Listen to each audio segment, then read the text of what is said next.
केलाय पण जॉबसाठी कॉल येत नाहीत. तुम्ही काय करू शकता, तर तुम्ही रिअल वर्ल्ड प्रोजेक्ट करू शकता तुमचं तुम्ही, आणि ते प्रोजेक्ट रिझ्यूम मध्ये टाकू शकता. एक एक्झाम्पल देतो. एक वेबसाईट आहे central pollution control board, CPCB.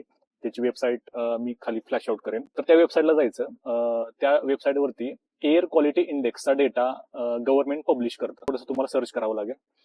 तो डेटा एक्सेल शीटमध्ये आहे. CSV फाईल्स आहेत बघा.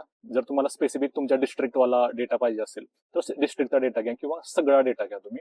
तर जे काय डेटा अनालिसिसचं प्रोसेस असेल, जसं मी मागच्या व्हिडिओमध्ये तुम्हाला सांगितले काय काय करावं लागेल, ते तुम्ही त्या डेटावरती करा. थोडक्यात सांगतो, तो डेटा घ्या. सेपरेट शीट्स असतील ते एकतर सगळे अपेंड करा, एकत्र करा.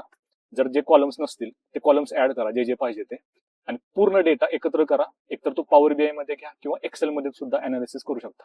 बेस्ट वे पॉवर BI मध्ये घ्या. त्याचं डेटा मॉडेल बनवा आणि त्याचे मस्तपैकी व्हिज्युअलायझेशन बनवा. व्हिज्युअलायझेशन मध्ये तुम्हाला काय समजेल की कोणत्या सिटीमध्ये AQI कसं आहे, त्यानंतर इयर वाईज ट्रेंड कसं आहे. तर डेटा सोर्सेस मी जसं बघितलं तर काही सिटीसाठी डेटा अवेलेबल नाहीये. त्यावरती सगळे graphs, line chart, column chart, pie charts वगैरे लावा. त्याच्यावरून तुमचं काय होईल, AQI डेटाचे अनालिसिस होईल आणि ते तुम्ही रिझ्यूम मध्ये टाकू शकता. प्लस याचा अजून एक बेनिफिट आहे की तुमच्या एरियामध्ये जसं जिथून तुम्ही बघता हा व्हिडिओ, मला समजेल की AQI कधी जास्त असतोय, कधी कमी असतोय, कोणत्या सीझनला कसं व्हॅरिएशन आहे एअर क्वालिटी इंडेक्स, कोणते डॉमिनंट पार्टिकल्स आहेत, जसं PM2.5, PM10 असे पार्टिकल असतात एअर. याचं सगळं रिझल्ट आणि कन्क्लुजन्स काढायचे. That is the result of the analysis that they expect from you.